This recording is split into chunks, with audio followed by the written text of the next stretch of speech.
Yan po yung key passage, Psalms 23. The Lord is my shepherd. Pero niniwala ko, itong mensahe ito hindi lang para sa mga patay, kundi maging sa mga buhay na tulad po natin. Amen po ba doon? No? Para i-encourage tayo, para i-strengthen tayo ng Panginoon sa kanyang salita. At itong Psalms 23, makikita natin, it is start in a very profound statements na ang sabi po dyan sa verse 1 ay, the Lord is my shepherd. Sabihin nga po natin, the Lord is my shepherd. Mas malakas, the Lord is my shepherd. And I shall not want. Okay? Marami po siguro sa atin na narito ang hindi ka nakaka-relate sa relationship ng shepherd at ng sheep. Kasi nga, kadalasan ang inaalagaan natin, manok, baboy, aso, pusa, ibon.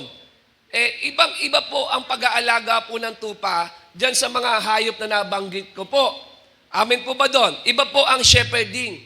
Si David po, tandaan po natin, bago po siya naging hari, siya muna ay naging pastol. Okay, kaya naiintindihan niya yung relationship ng shepherd at ng sheep. Are you with me? Nandiyan po ba tayo doon? No? Siya po ay isang shepherd. Pero dito po sa Psalms 23, mapapansin nyo, si David sa kanyang pagiging shepherd ay inilagay niya o ipinosisyon niya ang kanyang sarili bilang sheep. But this time, ang kanyang shepherd ay ang Diyos. Andiyan po ba tayo? Dating shepherd si David.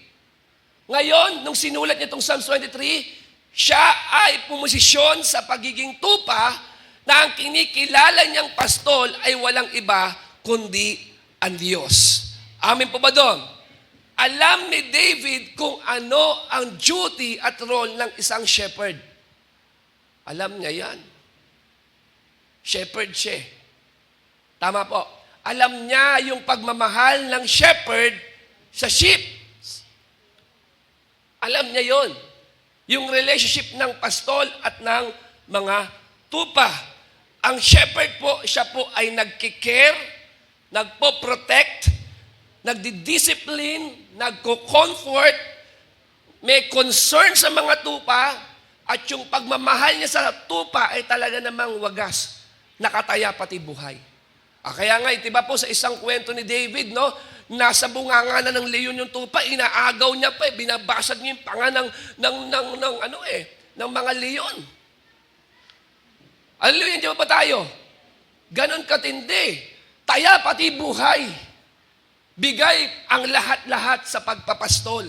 Ganyan po, naiintindihan po ni David ang shepherding. At naniniwala po ko kung bakit na isulat po ni David itong Psalms 23, dahil naranasan niya ang pagmamahal ng Panginoon sa kanya bilang pastol, mabuting pastol sa kanya, bilang tupa. Amen po ba doon? Andiyan ba tayo? Andiyan ba tayo? No? Alam niya na si God bilang pastol o shepherd ay nag-aalaga sa kanya, nagmamalasakit sa kanya, may concern sa kanya. Ang sarap isipin, mga kapatid, na merong nag-aalaga sa iyo. Tama po ba doon? Ang sarap po yun. Kung ikaw ay natatakot, nangangamba o nalulungkot man, kapatid, di ba po, ang sarap isipin na merong tao o sino man na may concern sa iyo o nangangalaga sa iyo o nag-iingat sa iyo. Amen po ba doon? Nandiyan ba tayo? At para kay David, si God ang kanyang mabuting pastol na nag-aalaga sa kanya. Kapatid, kung ang nag-aalaga lang sa iyo ay ang asawa mo, ang mga magulang mo, boyfriend mo, girlfriend mo, kung satisfied ka sa kanila, how much more kung iisipin mo si Lord, siya ang shepherd mo na nag-aalaga sa iyo. Amen. Andiyan ba tayo? Alam po natin yon. In Him, only in Him, you will find true comfort, peace, protection, assurance, and true happiness. Amin po doon. The Lord is my shepherd, and the Lord will take care of you. He will take care of you. Iba kapag merong nag-aalaga sa iyo. Tama po ba doon? Amin po ba? No? Minsan niya yung taong gustong mag-alaga sa iyo, yung tao pang minsan nakakasakit sa iyo. Pero si God, iba eh. Iba. Kapag ang Diyos ang nag-alaga sa iyo, merong security. Genuine yung love and yung care. Iba yung personal touch ng Diyos bilang shepherd po natin. Amen po ba doon? Sa John chapter 10 po, sino po dito nakakalam ng John chapter 10? Okay? Sinabi dito na ang shepherd po natin ay ang ating Panginoong Yesus. He is a good shepherd. The good shepherd. Good shepherd, ah. Not bad, not harsh or terror shepherd, but the good shepherd. Christ, our Lord, is the good shepherd. Sabi sa John chapter 10 verse 11, it says here, I am the good shepherd. I am the good shepherd. Okay? Who is willing to die for the sheep. Ha? Grabe. Yung pastol na nag-aalaga sa iyo, nagmamahal sa iyo, ay mabuting pastol. At yung mabuting pastol na nagmamahal sa iyo, ay kayang ialay ang kanyang buhay para sa iyong kapakanan. At ginawa ngayon ng Diyos, ng ating Panginoon sa atin, nung siya'y namatay sa krus ng Kalbaryo. Ibinigay niya ang kanyang buhay, naging selfless ang ating Panginoon. At kusa niyang ibinigay ang buhay para po sa atin. Amen po ba doon? Sa John 10:10, mapapansin mo, nakalagay doon, the Lord is the good shepherd. The good shepherd. John 10:10. Jesus Christ is the good shepherd. Sa Hebrews chapter 30 nakalagay, Jesus Christ is the great shepherd. Ha? Matindi ha? Good, great shepherd. Sa 1 Peter chapter 5 nakalagay, si Jesus daw ay chief shepherd. Ganyan katindi yung nag-aalaga sa iyo, hindi basta-basta. Amen po ba doon? No? Hindi basta-basta, hindi ordinaryong shepherd yung nag-aalaga sa iyo, kapatid. Matindi yan. Bigatin yan. Bigatin yung shepherd mo. Si Lord bigatin. Amen po ba? Tama naman, di ba? Bigatin san eh. No? Bigatin siya. Hallelujah ba tayo? No, sabi niyan, the Lord is my shepherd. The Lord is, sabi ni David, not was or will be. No, sabi niyan, the Lord is, not was, no, not will be, kundi the Lord is my shepherd. Right at this very moment, He is your shepherd. He is. Not was, but He is. Not will be, but He is your shepherd. At sabi po ni David, the Lord is my shepherd. Alam niyo po, napaka-intimate itong pag-aangkin ni David. Very personal. Pwede naman sabihin niya na we or us or our. Tama? Pero siya, very personal siya sa Diyos. Sobrang niyang pinapractice yung pagmamahal ng Diyos sa Kanya. The Lord is my shepherd. Very personal.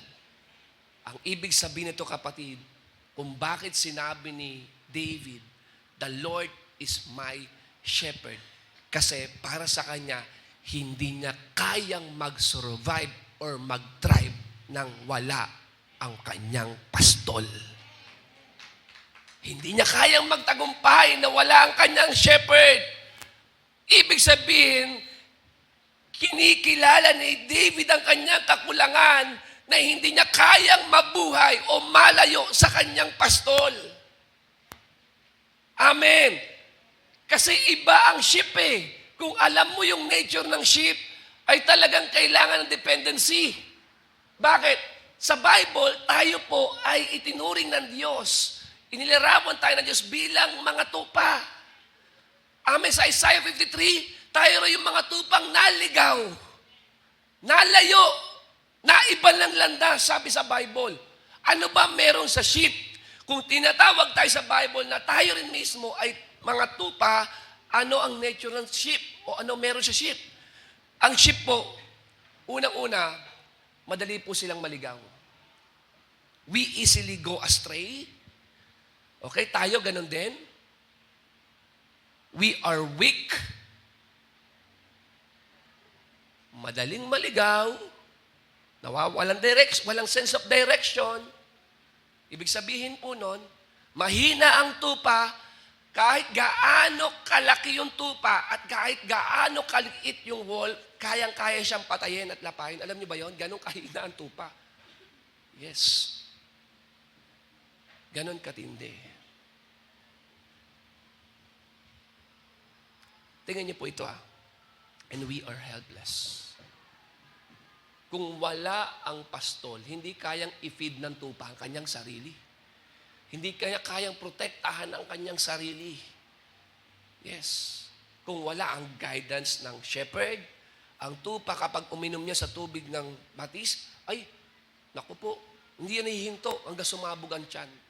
Kapag yan ay nagkakaroon ng insekto sa ulo, kaya siya nilalangisan inuumpog niya ang kanyang ulo hanggang mabasag ang kanyang bungo.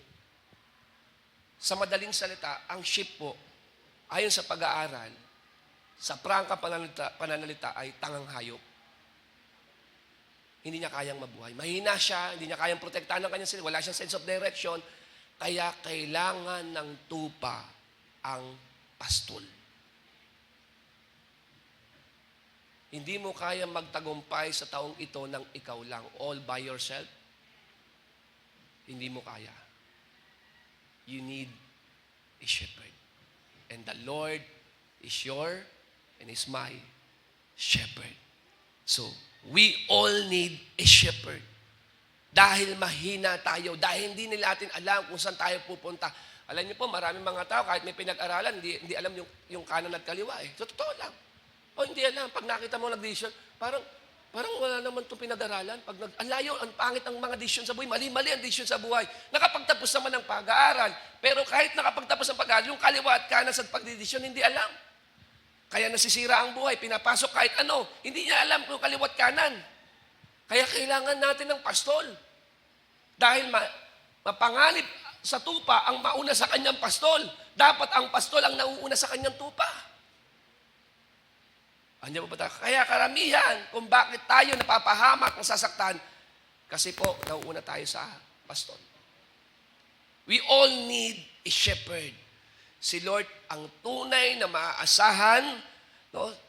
Sa Kanya po tayo didepende sa taong ito, sa Kanya po tayo magtitiwala.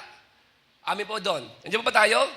Siya ang makapagbibigay at makakaabot ng lahat ng ating pangangailangan, maging sa pinakailalim at pinakamalalim na pangangailangan natin, because we are not self-sufficient.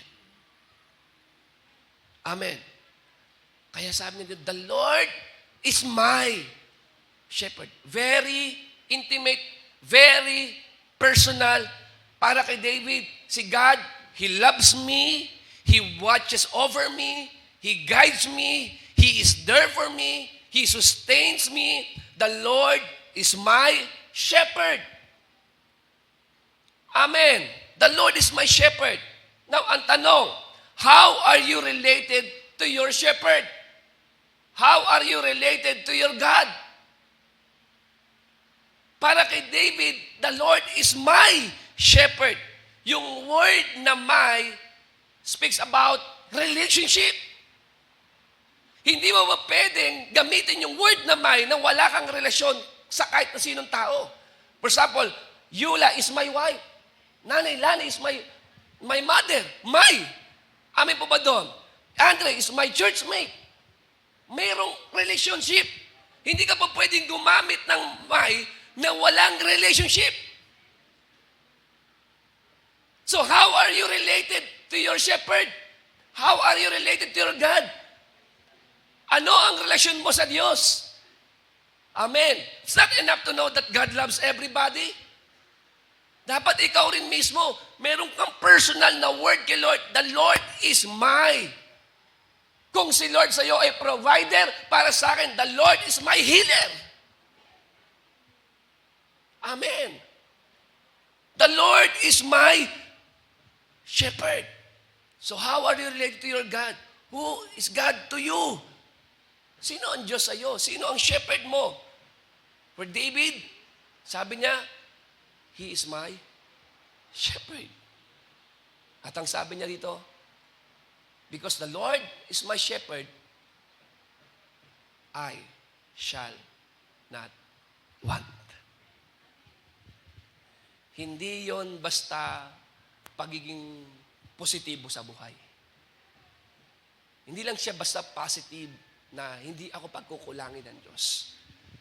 Kundi nakatayo yung salita na yon sa relasyon niya sa kanyang shepherd na bilang mabuti at tapat na Diyos para sa kanya. At dahil alam ni David na ang shepherd ay hindi nagpapabaya sa tupa, ganon din yun. Ang kanyang Diyos, hindi siya pababayaan. Alam ni David to eh. Alam niya yung concept nito, alam niya yung idea na to. Alam niya to kasi shepherd siya. Ang nais ng shepherd, mapangalagaan, ang tupa, mahalin. Amin pa ba doon? Dalhin sa green pasture, pagpalain. Yes. At naiintindihan niyo ni David. Sabi niya, I shall not want. Sabi, the Lord is my shepherd, I shall not want. Shall pag sinabing shall, not maybe, not hope so. Shall, sabi niya, shall, but shall. Committed ang Diyos sa mga pangangailangan mo. Committed siya. Nakasisigurado tayo na ang Diyos, kakatagpuin niya ang ating mga pangangailangan. Amin po ba doon? Pangangailangan. Alam ng Diyos ang lahat ng ating pangangailangan. Hallelujah. Hindi ba tayo? No, hindi ka lang basta nagde-declare dito, kundi nagbibigay ito ng kasiguraduhan. At ito po yung pangangailangan ng bawat isa sa atin na nais katagpuin ng Diyos. Marami po tayong mga iniisip, alalahanin, pangamba. Lalo't higit maging ang ating pangangailangan. Pero para kay David, the Lord is my shepherd. Tandaan, kapatid, ang tupa ay nakadepende lamang sa kanyang pastol. Mahirap mabuhay ang tupa na walang pastol. Yes. At mapanganib sa tupa na walang nag-aalagang pastol. Amin po doon. Dahil ang pastol ang nag-iingat at nagpo-provide ng mga pangangailangan ng tupa. So if the Lord is your shepherd, sabi niya, you shall. Speaks about your tomorrow, your future. Amen? Kapatid, alam ko na nag-aalala ka sa bawat bukas. Hindi mo alam kung paano mo pag-aaralin yung mga anak mo, kung paano mo tutugunan ang kanilang mga pangangailangan. Hindi mo alam kung paano ka magbabayad sa mga bills. At kung minsan hindi ka makatulog, nangangamba ka, nag-aalala ka, ngayong umaga, pinapaalala sa'yo ng Diyos. Committed ang Diyos sa mga pangangailangan. Nakahanda ang langit at bukas ang langit para katagpuin ang lahat ng pangangailangan. Alam ng Diyos. He knows what you need. Amen po ba doon? Andiyan ba tayo?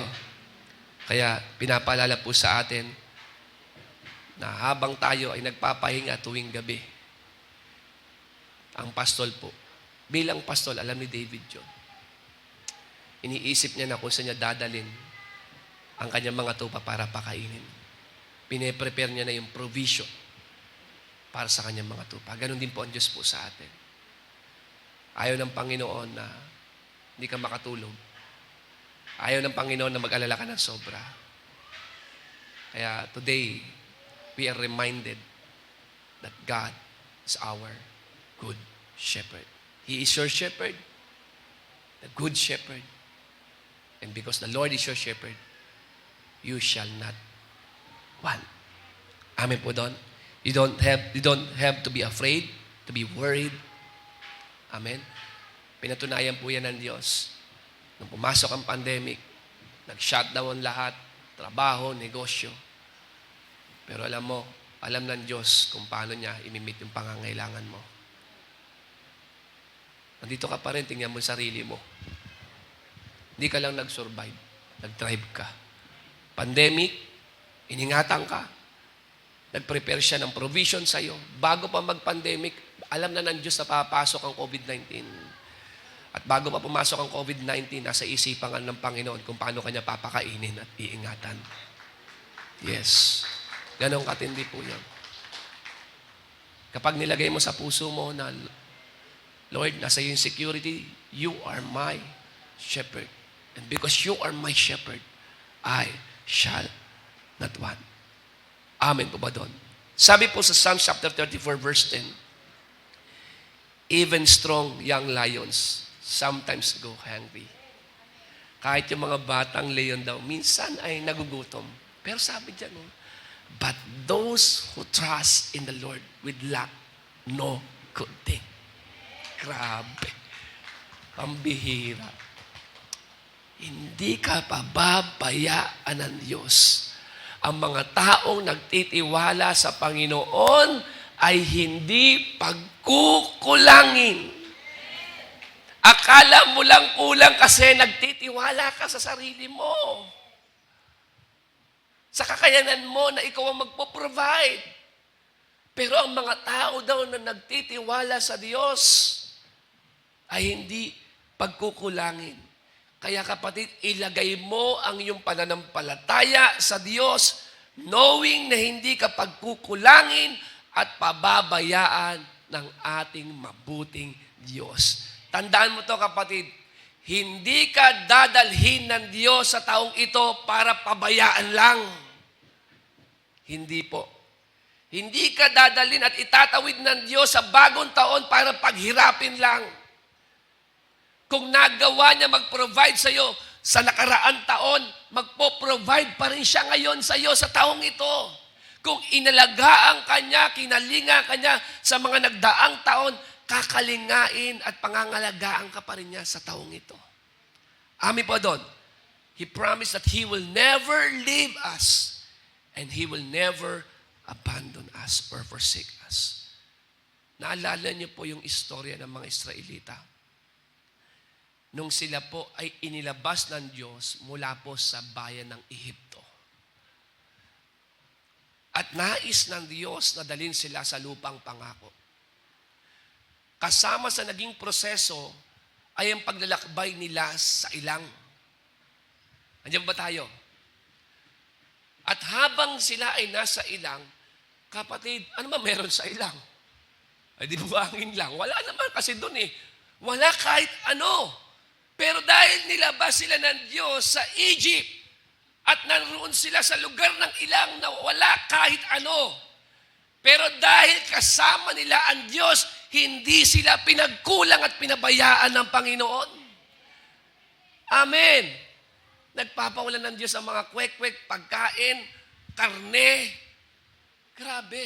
Pinapainom sila ng Diyos. Maging yung tubig na mapait ay ginawang matamis ng Diyos, mapainom lang sila. At sabi doon, no araw-araw nagpo-provide ang Lord at maging ang kanilang mga tsinelas ay hindi napudpod. Kapatid, hindi ka inalis ng Diyos sa 2023 para pabayaan lang ngayon 2024. Kung bakit ka narito sa 2024, kasi nais ipamalas, iparanas at ipakita ng Diyos kung gaano siya kabuti at katapat sa buhay mo. Yes. Kung pakiramdam mo, nasa ilang ka, kaya ng Diyos na mag-provide diyan sa sitwasyon mo. Ganon ang Diyos. The good shepherd, the great shepherd, and the chief shepherd. Hindi ordinaryong shepherd, hindi basta-bastang shepherd, matindi ang shepherd mo. Siya ang lumikha ng langit at lupa at may control sa lahat ng bagay. God is still in control. Amen po ba doon? Hindi mo kontrolado ang sitwasyon, pero kontrolado ng Diyos. At hindi mo alam kung ano meron sa araw ng bukas, pero alam na ng Diyos yun. Kaya kapag naintindihan mo, the Lord is my shepherd, kung gaano ka-engaged at ka-fully committed ang Diyos sa iyo, madali na lang ibigay mo ang sarili mo sa Kanya tulad ni David. Amen po ba doon? Sa Diyos, pwede kang umasa. Amen? Pwede kang sumandal dahil kahit kailan, hindi nagpapabaya ang Diyos sa mga taong nagtitiwala sa Kanya. Are you with me? And when God is your shepherd, you shall not lack. Everything you need is provided for. Amen po ba doon? So let's be dependent upon God. Sabi niyan, you will not lack any good thing. Why? Because God knows your needs. Yun ang bottom line. Alam ng Diyos ang pangangailangan mo. Hindi man niya ibigay lahat ng gusto mo kasi lahat ng yung mga bagay na gusto mo, hindi naman yung gusto mo ay nangangahulugan na the best na para sa iyo. Alam ng Diyos kung ano yung the best para sa iyo. Okay? Kaya minsan hindi niya binibigay yung gusto mo kasi alam ng Diyos kung ano yung pinaka the best para sa iyo. Ikaw hindi mo alam yun eh. Hindi natin alam yun eh. Pero pagdating sa pangangailangan mo, ang Diyos ay committed na katagpuin ang mga needs mo. He knows your needs. He is your and He is my shepherd. Amen po ba doon? And God Himself, no? Siya mismo, sinabi niya na tayo ang kanyang mga tupa. 2 puntos lang po, na mabilis lang. Kasi po mahaba po ang service po natin. Na maintindihan po natin. Alam niyo po, itong Psalms chapter 23, babaybayin natin yung verse by verse. Doon pa lang tayo sa una, pero ang dami na natin natutunan. The Lord is my shepherd, I shall not lack. Yun lang diniscuss ko ngayong umaga po sa inyo. Meron pang verse 2, next week po yun. Okay, iisa-isahin po natin to. Ilang buwan po, may mga 2 buwan po tayo pag-uusapan po natin yung Psalms 23. Okay lang ba sa inyo? No? Ano po yung una? No? God is the source of everything I need to live. Siya ang pinagmumulan. He is the source. Not channel, but the source. Magkaiba ang channel at ang source. Maaring marami ang channels. Channel 7, channel, hindi po yan. Maaring marami ang mga channels, pero isa lang ang source. Ang channels ay po pwede ang trabaho mo, retirement mo, business mo, or income ng mga anak mo na nagbibigay sa'yo. Marami po pwede maging channels para isupply ng Diyos ang iyong mga pangangailangan. Pero sa kabila ng maraming mga dalaluyan, iisa lang ang pinagmumulan. Amen? Gumagamit ang Diyos ng mga channels para i-bless ka. Yes, i-bless ka para matugunan ang mga pangangailangan mo.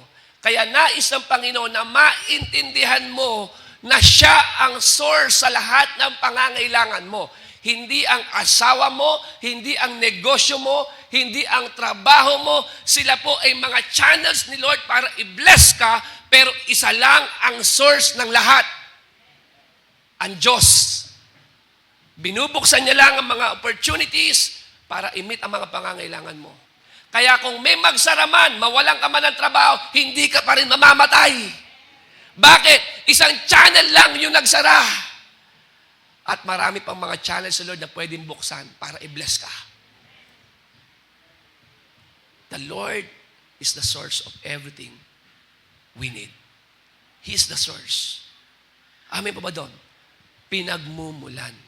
Kaya wag na wag mong ipagpapalit ang Diyos sa trabaho, sa pamilya. Yes, yan po yan ay mainam, pero dapat maintindihan mo, hindi Lord, ikaw yung pinagmumulan eh. Kung bakit ko na-enjoy yung mga bagay na to, ikaw yung pinagmumulan. Amen po ba doon? Hallelujah po tayo? Kaya ang pinakamainam na gawin ay ilagay natin ang ating seguridad sa hindi maaaring maalis at mawala. At yun ay ang ating relasyon sa Panginoon. Kung ang security mo nasa work mo,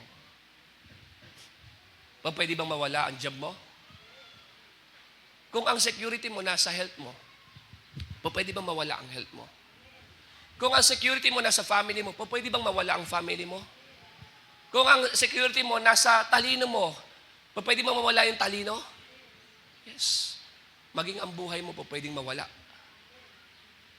Ibig sabihin, pwedeng malus ang mind mo. Yung mga taong depressed, hindi na po nakakapag-isip yan ng maayos. Yung mga oppressed, may anxiety, wala na. Talaga na, hindi nila alam kung ano yung tama at mali na. Naguguluhan na sila. Very na po sila, yung parang critical na po ang kanilang spirit. O pwedeng mawala.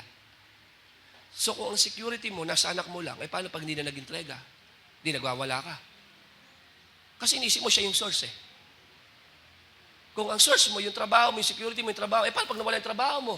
Kaya nung pandemic, may mga nagpapakamatay, nung nawala ng trabaho, pinatay pa pati pamilya. Bumagsak yung negosyo, nagbaril. Kasi yung security, nasa kanilang sarili. Bakit mo ilalagay seguridad mo sa anumang bagay o sino man na pwedeng mawala sa iyo at maalis sa iyo? Kung ilalagay mo yung security mo, doon sana sa hindi po pwedeng maalis at mawala sa iyo, yun ay ang relasyon mo sa Diyos. Ang security mo na kay God. Na kay God ang security. He is the source of everything you need. Kaya, kapatid, tanda mo, kahit mawala ang kalusugan mo, abay, pag kinausap ng Diyos yung pamilya mo, kapakainin ka niyan. Walang magagawa yan. Kapag ikaw inaalagaan ka ng Diyos, kahit mawala ang trabaho mo, sumunod pang isa pang pandemic, wag naman sana, abay, bubuhayin ka ng Diyos. Huwag ka lang mareklamo kahit sardinas, papakainin ka niya. Amin po ba doon? Nakuha po natin to.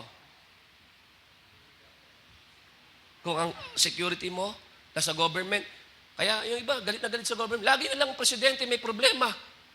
Kasi yung security niya, kung bakit siya naghihirap, yung presidente, yung government. Amin po ba doon?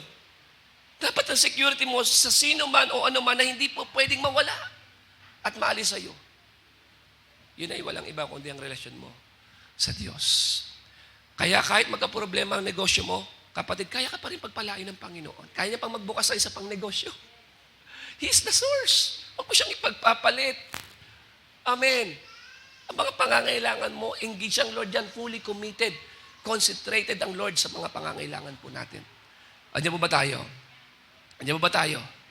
Because you can lose your health, you can lose your job, you can lose your family, your life, you can lose your mind, you can lose all of those things. Pero ang tanging bagay na hindi po pwedeng maalis at mawala sa iyo yung relasyon mo ng Diyos. Yung relasyon po natin sa Kanya. Pangalawa, dito po ako magtatapos.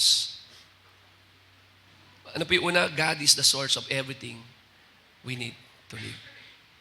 Alam ng Diyos ang iyong pangangailangan. Pangalawa, there is nothing we need or I need that God cannot supply. Okay? There's nothing I need that God cannot supply. No? Walang anuman o anumang bagay pangangailangan natin na hindi kayang tugunan ng Diyos. Kaya. Wala naman pong mahirap po sa Kanya. Wala po. Philippians chapter 4 verse 19. Sabi niya po rito. And this same God who takes care of me. Alam mo, si Paul, si David, napaka-personal nila sa Diyos eh. Lagi silang me.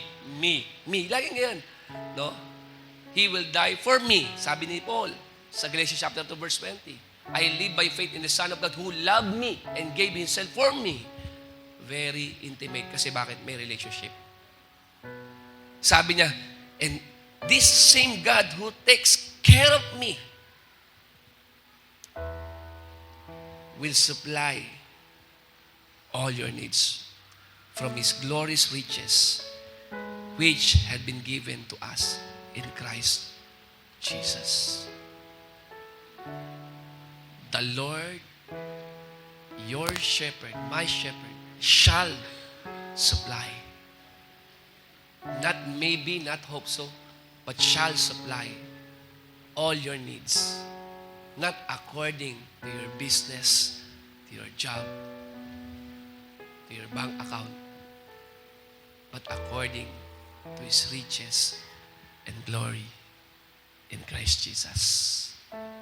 Napakabuti po ng Diyos po sa atin. Sa taong ito, binigyan kaagad tayo ng Diyos ng assurance. Lord, alam mo po ba, nag-aalala ako kung ano po yung mga gagawin ko para matugunan yung pangangailangan ko. Pero ngayong umaga, Panginoon, kinausap mo ko. Tupa lang ako. Tupa lang ako. Ikaw ang aking mabuting pastol.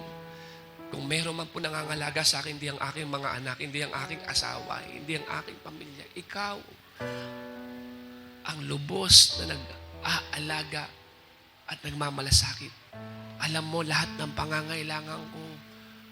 Maraming mga tao natatakot silang harapin itong bagong taon kasi hindi nila alam kung ano na namang oppression ang kanilang ma-experience. Anxiety na atake sa kanila, sa mga alalahanin. Paano tutugunan, paano susolusyonan. Pero dito, ngayon pa lang, unang linggo pa lang, sinabi ng Lord, Nak, ako nag-aalaga sa iyo at pinangako ko sa iyo na hindi kita pababayaan. Hindi kita inalis sa 2023, dinala sa 2024 para pabayaan lang at pagkulangin at paghirapin. Kung dinala kita ngayon dito, na ako tutugon sa lahat ng pangangailangan mo. I am your shepherd. I will be your God. You will be my people, sabi ni God. Amen mo ba doon? Andiyan mo ba tayo? Walang anumang bagay na hindi kayang tugunan ng Diyos. Maging nga yung pangangailangan ng tao, maging nga yung kakamatayan, tinugunan ng Diyos eh. Pagamat tayo mamamatay, isang araw, lahat tayo mabubuhay din eh. Amen?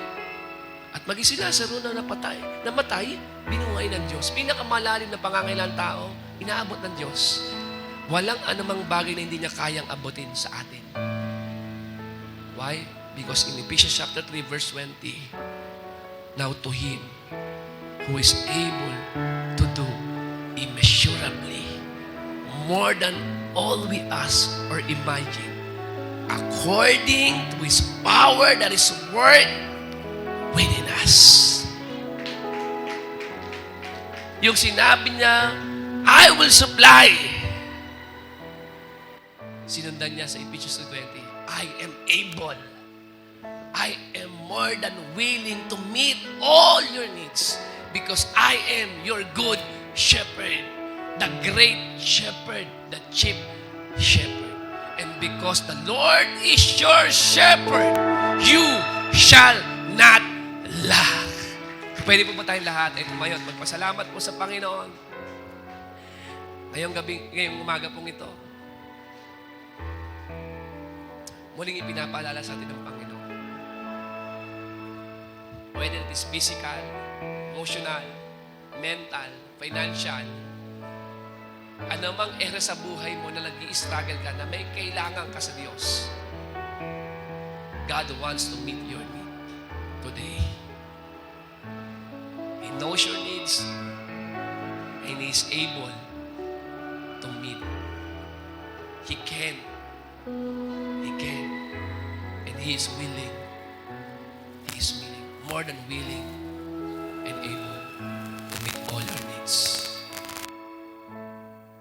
Alala ka?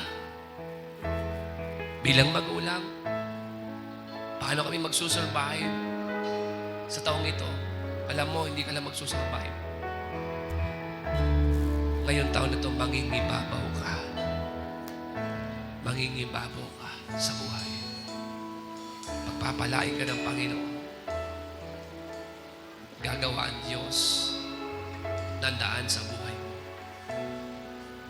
Bubuksan niya ang mga pinto ng mga pagkakataon, opportunities, para ipakita sa iyo kung gaano siya kadakila at makapangyarihan.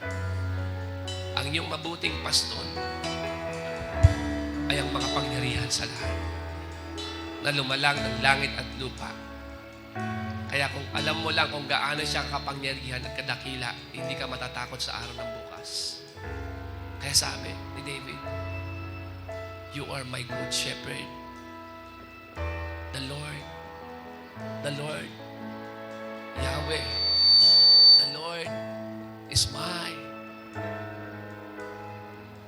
Is, not was, not will be, but is at this very moment. The Lord is my shepherd. And because the Lord is my shepherd, I shall not lack." Kaya sabi nga ni David sa kanyang sulat, mula pagkabata hanggang pagtanda, wala siyang nasaksihan o nakita ng mga anak ng Diyos na naging hampas lupa. Mabuti po ang ating pastor.